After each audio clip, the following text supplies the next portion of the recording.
Hello everybody. So we just watched first episode of new Finnish TV series, Cargo.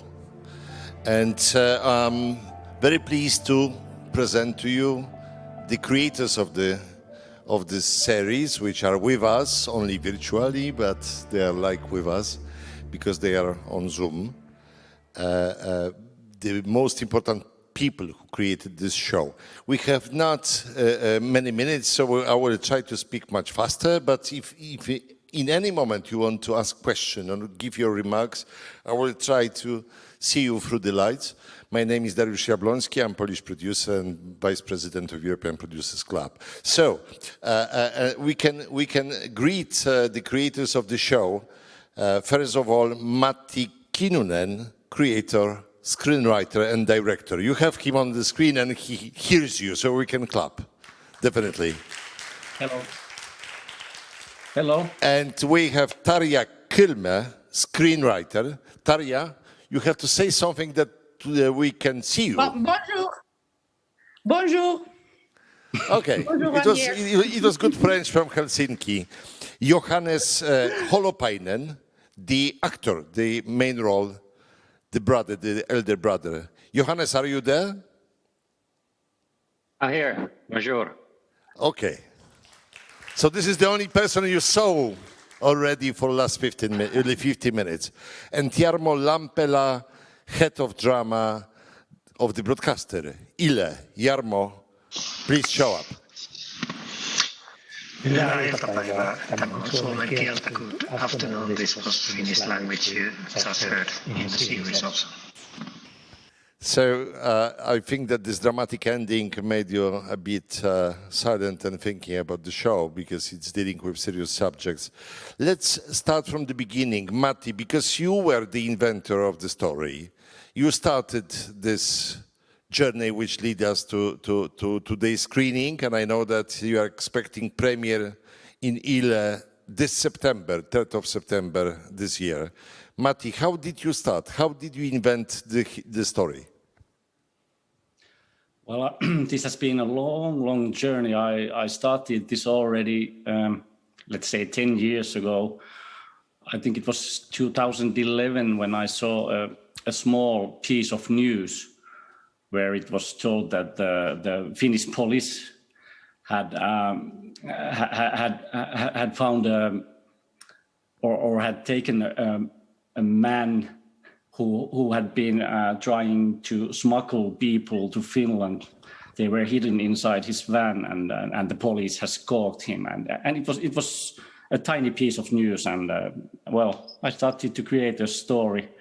I remember I was thinking that we are going to have more or less those kind of news, but I wasn't expecting anything what was coming a few years later when we had this 2015 big refugee crisis here in Europe.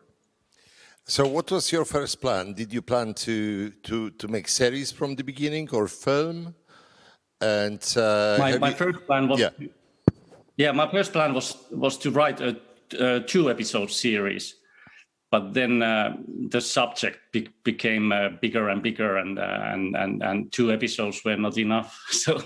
So then my producer she said that could you think this story as a film, or what would you like to do with it, and because it was problematic to find a finance, and I said that maybe not a film, but maybe we could start to create a longer one. So then I suggested that maybe we add some episodes, and then it became out as 8-part series. Surprisingly, for people who think that producer is thinking about money, I know that all the producers are resonating with the message, with the message they want to express. What was the most important for you? Why you did it? Because it's 10 years already. It's a long journey. Yeah. What made you so passionate about it? Well, it can be hard or difficult to imagine that a story which is dealing with the international human smuggling and as I am a 50 years old guy living in a most safest, probably the most safest country in this world. That why do I want to tell any story like that? But I must say that there is a certain very personal level also in this story, and from the very beginning, I was all the time. Of course, I tried to keep in my mind the subject that we are telling a very, very big subject, but still I wanted to keep it on a like a very basic level and telling stories about the families and stories about people that we love and care about and what happens when we feel that we are losing our homes, or because that's something that happens everywhere in this world. And so inside this huge subject I try to tell very personal stories anyway. On what stage of the project you approached Jarmo, and why you went to Yle? That's interesting. Well, it was clear that Yle was the only broadcaster in Finland that could. Yeah, I couldn't imagine any other one to really start to create this one or go on with the subject. And it was my luck that I can't remember the exact year. Jarmo remembers better. Maybe it was 2015 when he started as a head of drama in Yle, and after Jarmo came in, things got much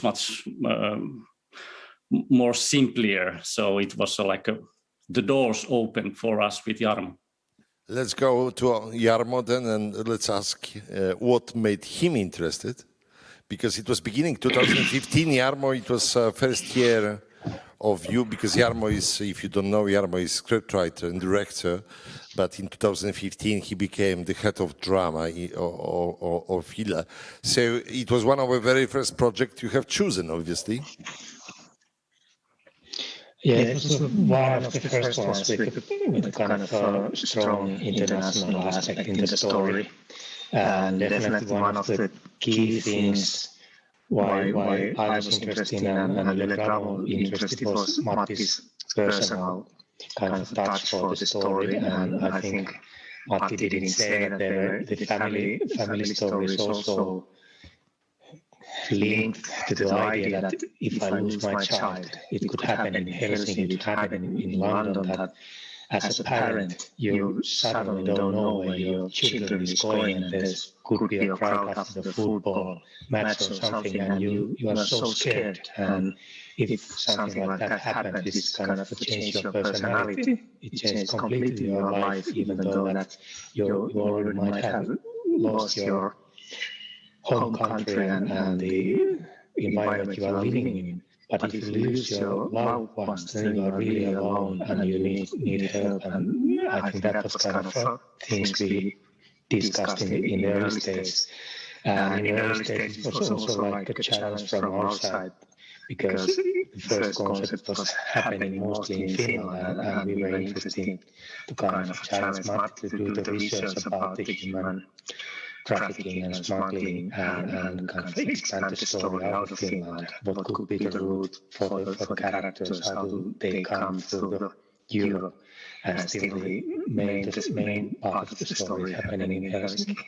But definitely it was something which was related to 2015, 2016, what was happening in Finland also.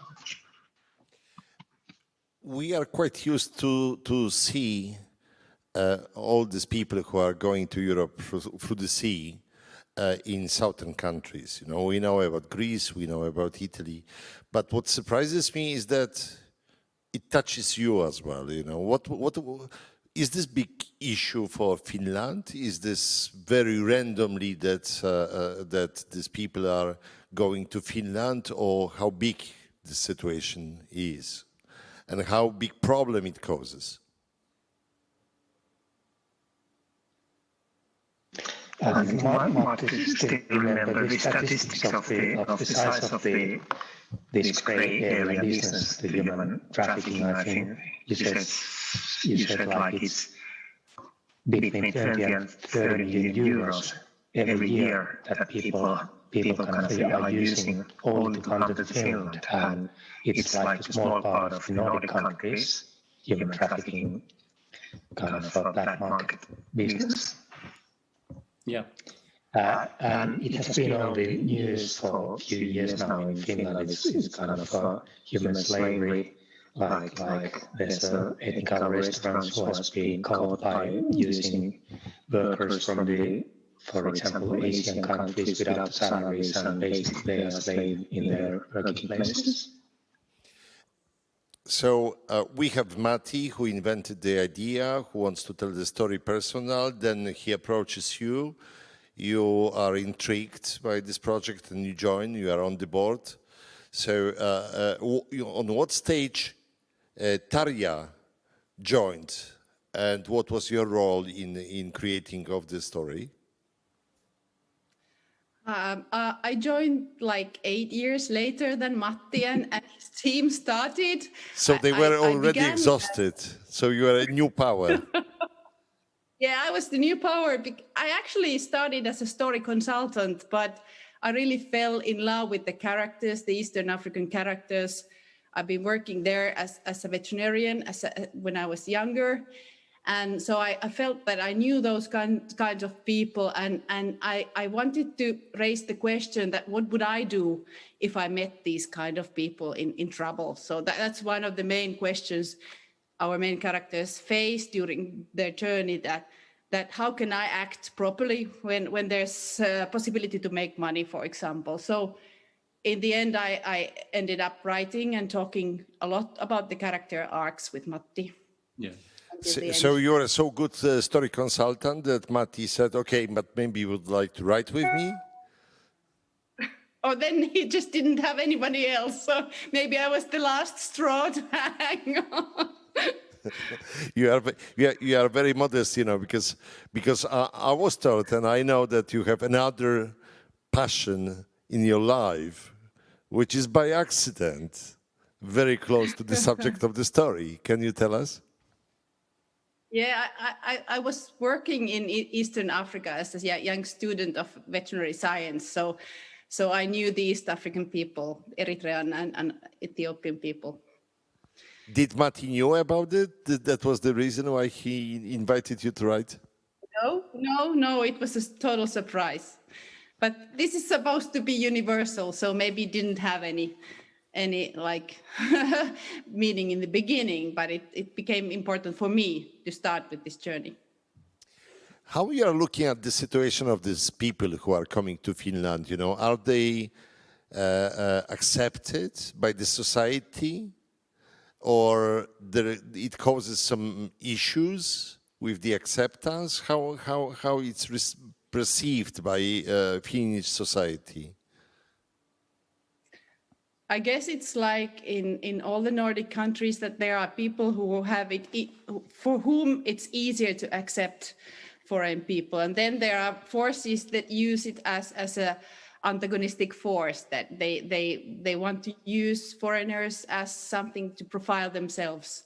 So unfortunately, there are also parties in Finland who want to use that against our unity, but I guess we are taking small steps towards better society in that ways too.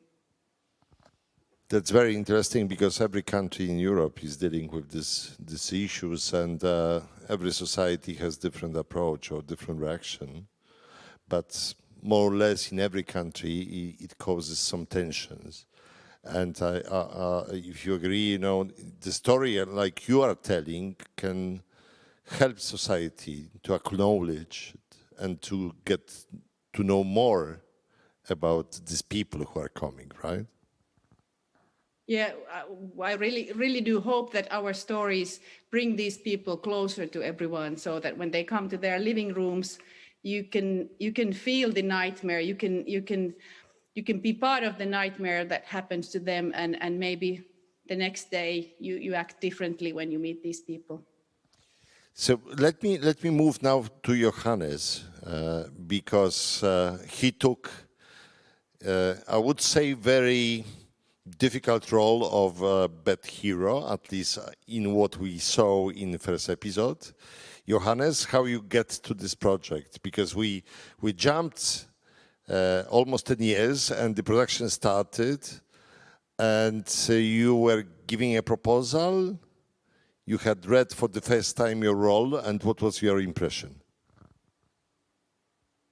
Matti approached me towards the end of 2019, and I think I got a chance to read the story then as well, and we met and talked about it, and just the possibility to get to know about this subject more was an interesting starting point for me, and to be able to work with Matti on this character that has this ambivalent character to it, which is, to me as an actor, very, very interesting to portray someone who isn't necessarily good or bad, but kind of balancing between the line that actually kind of crosses each one of us, and we're all like in front of these different choices and how we think and how we act upon others and ourselves.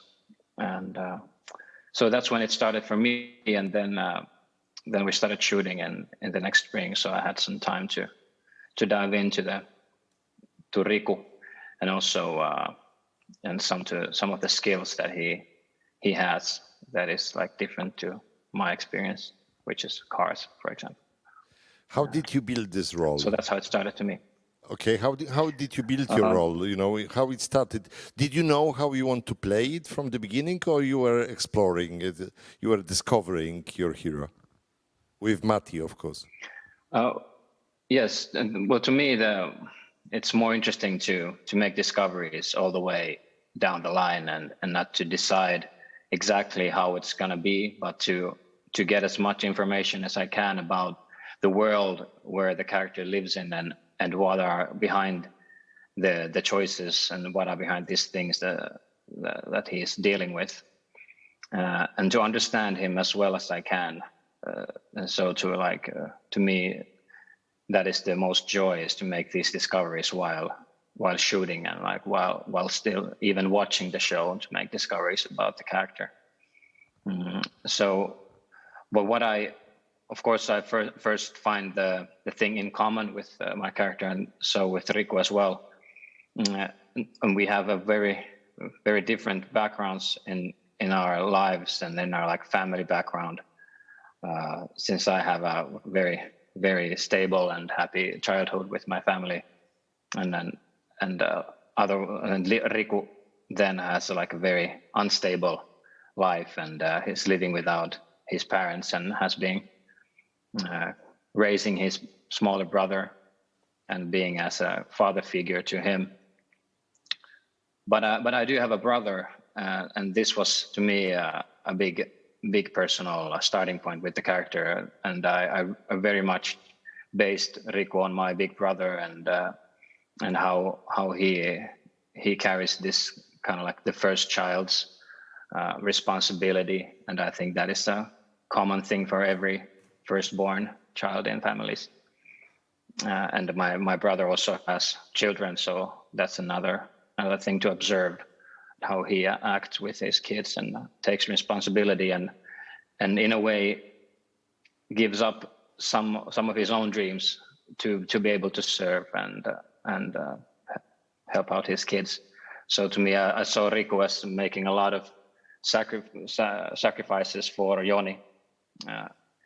And also the house that they occupy, their family home, this car shop house, was something to root the character in, that they have very much spent time in there, I also relate to that in my own life, since we have this family house and all these discussions about what's the future of the house and should we like give up on it or should we still keep it up and what to do. And also that's an interesting theme for me, like thinking what is home and what is the meaning of home and family. And so there's a few starting points, and then the differences of like how to portray a car mechanic. I enjoy if I have the time and opportunity to learn, and this time I wanted to learn about fixing cars, so I went to a school in Finland to learn how to fix cars, and I spent there a few months, going there a few times a week. And actually my fellow colleagues were all immigrants, so that was another way also to approach the story. I was very much spending time with Iraq student who was very good at fixing cars, and he showed me around. And this was also like for me this personal journey with the theme of this show, and I learned a lot of good things with cars as well while doing this. So that's extremely interesting. I'm not sure if I would trust you with my car, because you are rather destroying, and taking out all the parts instead of building. But it was really convincing. I would like to ask about brotherhood, because this is something which is very interesting. Because when I was watching this show, I had the feeling that you are real brothers. There is a likeness in between. And there is a very good relationship, This is a family relationship between you both. Are you brothers? Of course, I don't think. But how it became that you got this relationship? Did you know with each other before Matti approached you? We didn't. And thanks for making the casting to Matti and whoever was behind this casting choices. But we never had met with Amos. Maybe we had met one or two times briefly, but we didn't know each other. And but I had paid attention to Amos's previous work and had like very much enjoyed it and was very interested to get to work with him. And then I guess we just happened to have a similar kinds like similarities in our personalities or something. But it was very easy to get along and like we have much things to talk about, and it's fun to share thoughts about life and work with a younger colleague, and also hear his views, which are then like newer to me, and this like, and we started to in a way like act like brothers, and when COVID hit and we had to like put the shoot on hold for a while.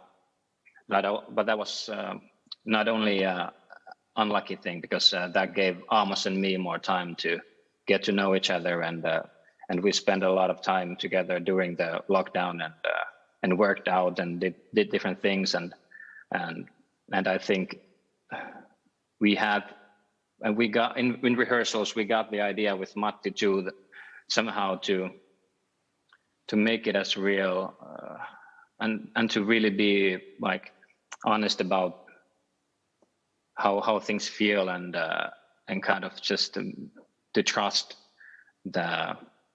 what is there already when we are together in the same space, and the energy between us, and whatever how that comes to life. And yeah, during the shoot it was very easy to discuss about what we think that the characters, and what kind of moments do we want to have, how to build the brotherhood, that we thought it's important to have like positive moments as well, because there's so much like very sad and horrible and challenging moments for each character, but also for Riku and Joni. So we wanted to also cherish those moments when things are also there's love and real care for each other, and good times as well. Thank you very much for this background stories. of the way how you achieved this brotherhood, which is very important relationship. I would like, because there is not much time left for us, so whenever you want to ask questions, just raise your hand and I will give you the floor if you want. If not, I would like to ask Matti about shooting of a big part of first episode, you know, because what I liked in your show is that that seems to be authentic, but of course you didn't shoot in Eritrea, but it's authentic, because very often if a European crew is going outside, you know, to Africa, they are shooting like tourists. You feel that this is a makeup and this is something which is artificial. You achieved something more authentic. Where you were shooting and how difficult it was?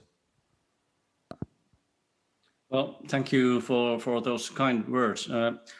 Well, we spent I think 3 months in Malta, where we shot all the Eritrean parts of the story, and also we will see it in episode 2 and 3 when Kiki travels through Italy. So we also shot there all the stories, those storylines that took place in Italy. And yeah, it was a huge experience for me to be in Malta. It was an amazing crew there working with us, really professionals, all those people there. And when it comes to if you feel that it's authentic, it's really nice to hear, because that was one of the keywords, artistic goals for this show, to make it feel like real, because I don't know if there's any reason to try to grab in such subject without trying to tell something which could be true. Could you tell us a few words about the main female role? Who was she? You know, how did you find her? What is her background? Evelyn. Evelyn. She's from Norway. I think her parents. Both of her. No, it's her mother was born in Nigeria, and I think her father is Norwegian, if I remember right. She should be here with us. But she has lived all her life in Norway, and well, it was a huge task to find anybody to play Kiki's role, and I spent months, maybe almost years, by trying to search a right person. And I found Evelyn. It was a pure coincidence, just googling, and then I found her face, and she had a show reel, and I think I knew it for the very first second. I knew that she must be our Kiki, and then I called her and told about this story and series, and she read the first episode of the script, and called back, and she said that yes, she wants to do the role, and I was the happiest man in the world at that moment. So yeah, it was really nice to work with her, as it was also with Johannes and everybody. But this was a nice trip with these actors. They really put energy in their roles, and when it comes to Evelyn, she had to learn to try to speak Tigrinya, the language of Eritrea, believably, and I think she makes it quite nice. I don't know if there are any Eritreans in the audience right now. Of course, you can hear that she wasn't born in Eritrea, but if anybody is able to confirm from the audience, please show up. You know, let me ask the question about the premiere. We don't have much time, but still we have a couple of minutes. The show will be premiered in Finland September this year. So the show is ready. Jarmo, I understand that you started promotion already. Is it raising the attention? And let me ask also more personal question, because obviously this project is full of your passion and personal approach. Do you have any expectation about the premiere in September? Maybe we start from the broadcaster point of view.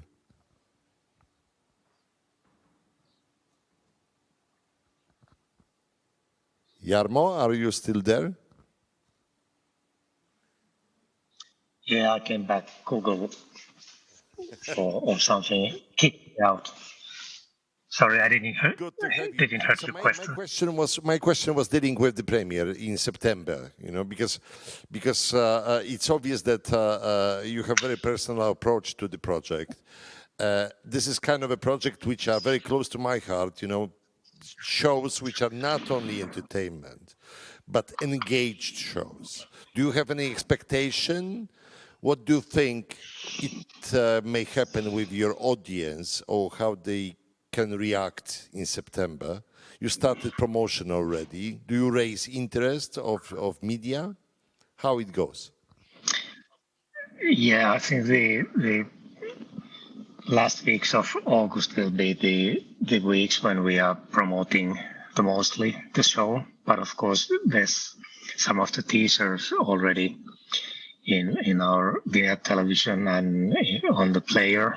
And it's easy to say that it has raised a lot of interest already, and it has raised interest by the articles we have been publishing about the series. And of course, because of COVID, it was a question of how do the projects going on last year, and Cargo was one of the projects which kind of was lifted up because they had the longest pause during the production. But definitely, I think there's a lot of interest towards the subject of the story, and I think there's kind of a interest because of cast. Because I think that's the feedback we have been receiving, that the cast seems very interesting, and like to see a Johannes totally different role than he has been performing lately. So we have a high hopes kind of reach a good media coverage and good feedback from the audience.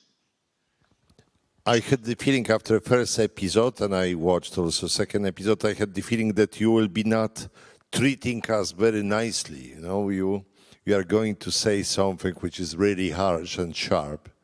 So that's the most interesting. So I wonder how your audience can accept that, you know, because you are talking to audience very seriously, it looks like, right?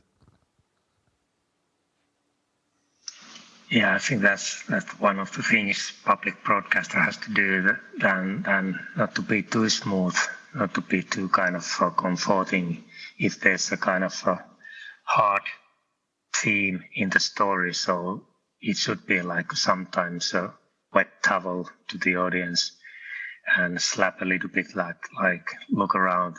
There's things going on that might be in the smaller news, but it's kind of a very human story and very warm-hearted storytelling, and like a serious subject we have to kind of consider. Matti, was this making the show with your personal approach, was it difficult emotionally? And how, with you, what feelings you are expecting the premiere? What you would like to get from showing your work to the audience? Well, my emotions during this production, I think one example can tell quite much.